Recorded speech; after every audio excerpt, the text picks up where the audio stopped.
सात मंजिला महल। एक बादशाह ने जिसकी कोई औलाद नहीं थी, एक 7 मंजिला महल बनवाया और अपनी सारी दौलत अलग अलग मंजिलों पर फैला दी।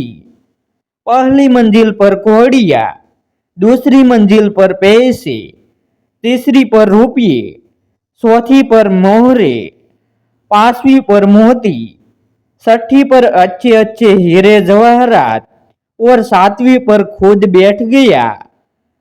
शहर वालों को खबर दे दी कि जिसको जो मिले ले जाए, लेकिन जो एक बार आए वो दूसरी बार न आए।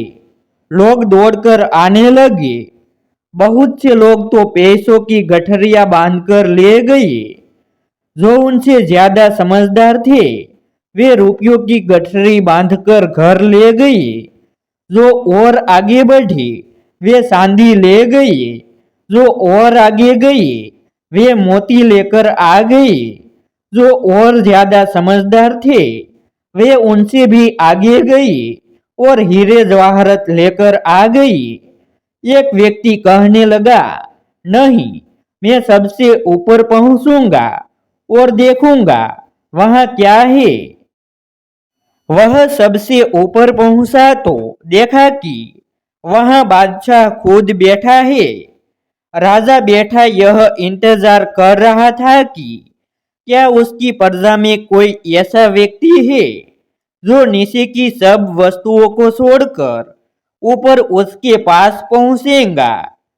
बादशाह ने उसका स्वागत किया और अपने सिर से ताज उतारकर उसके सिर पर रख दिया और उसको बादशाह बना दिया। दुर्भाग्यवश हर जीव के भाग्य में यह ज्ञान नहीं होता कि जो कर्म हम इस जन्म में करते हैं उसी का फल हमें अगले जन्म में भुगतना पड़ता है। दुख की बात है कि बहुत से लोग अपने जीवन में व्यर्थ के कार्यों में गवा देते हैं। जो बेटे बेटियां में उलझे रहते हैं वे अपनी उम्र पैसे इकट्ठे करने में गुजार देते हैं। जो लोग थोड़े समझदार होते हैं वे रुपया कमा लेते हैं। जो लोग नित्य नियम, नमाज, रोजे आदि रखते हैं वे चांदी ले लेते हैं। जिन्होंने 9 दरवाजे छोड़कर अंदर पर्दा खोला वे आंखों से ऊपर चढ़े।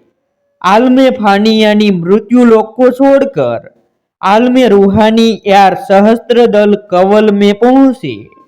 उन्होंने हीरे जवाहरत ले लिए।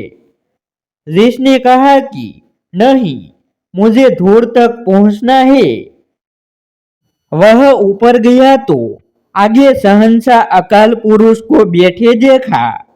अकाल पुरुष ने उसको अपने साथ मिला लिया। विचार करे, आपके अंदर करोड़ों खंड ब्रह्मांड है, करोड़ों खुशियां है, सुख और शांति है। खुद खुदा अकाल पुरुष आपके अंदर है। मनुष्य सोले का मकसद उस तक पहुंचना है। हमें चाहिए कि जो कुछ बन सके इसी जन्म में कर ले। ऐसे ही नए नए प्रेरणादायक वीडियो देखने के लिए हमारी YouTube चैनल सब्सक्राइब करें, वीडियो को लाइक करें और शेयर करें। फिर मिलते हैं एक नई स्टोरी के साथ। आभार।